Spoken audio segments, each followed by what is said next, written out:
Happy Monday. I figure I'll just do videos as I discover stuff. I'm not really a big planner. Got the brakes done, got it all put back together.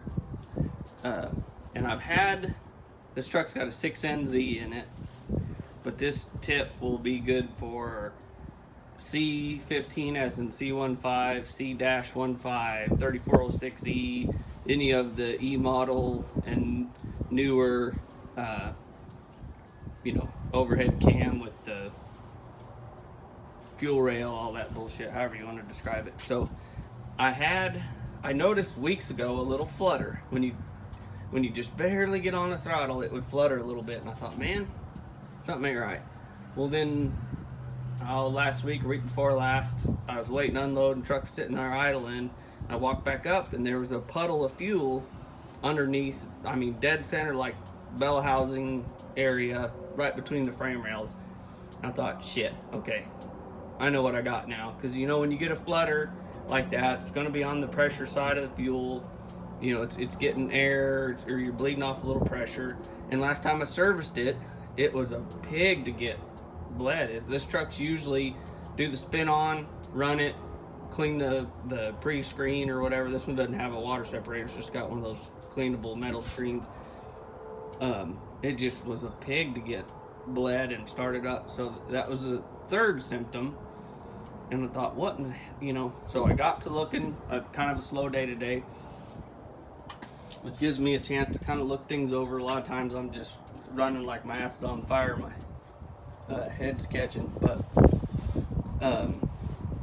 so I got time to dig around, and what I discovered after I kind of thought about it for a while, and hopefully you can see this, if you look right up there where my light is shining, there's an elbow and a fuel line. That's the back of the head. The O-ring on that fitting, that's a O-ring boss fitting, swivels, and then you got a washer and a jam nut.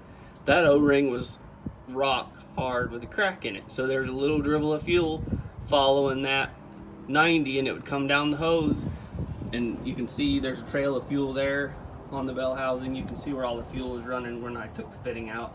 Well, you can't because the exhaust's in the way, but that's what ran out of the head while I was fixing it. So if you have those symptoms, if it'll focus, check there first. So if you've got a little bit of a flutter, like you've got a fuel leak on the pressure side, assuming your filters are good, you got a little bit of an external leak, you had a hard time getting it bled, whatever. I'll show you the other side of the motor. Look at that fitting, and that's a place to start. I had some, well, you can't really see it in there, but there's some leakage back in there too. So I've got another, I don't know if that's more oil, but follow your fuel system. This one, I don't think it had anything to do with this, but this one went through a period where it would draw the passenger side tank plumb empty and overfill the driver's tank, where if you took the cap off, fuel would just pour out of it. Well, I got to playing with this truck. It's got these little valves on the suction side, and so I kind of played around with them, and I got it pretty close to equal. But I've never had a Peterbilt that was top draw that did what it was supposed to. So anyway, that's my tip for the day. Well, not the day, not like I'm gonna do one every day, but so yeah, keep that in mind if you got an issue like I described. It's not terrible to get to. The hose on this one was 11/16 and the jam nut was 11/16. I didn't have the exact right O-ring, but I dug through my pile of O-rings and found one that worked. So anyway, hopefully that saves somebody beating their head against the wall. And like I said, as I discovered little tips, I'll pass them along. Have a good day.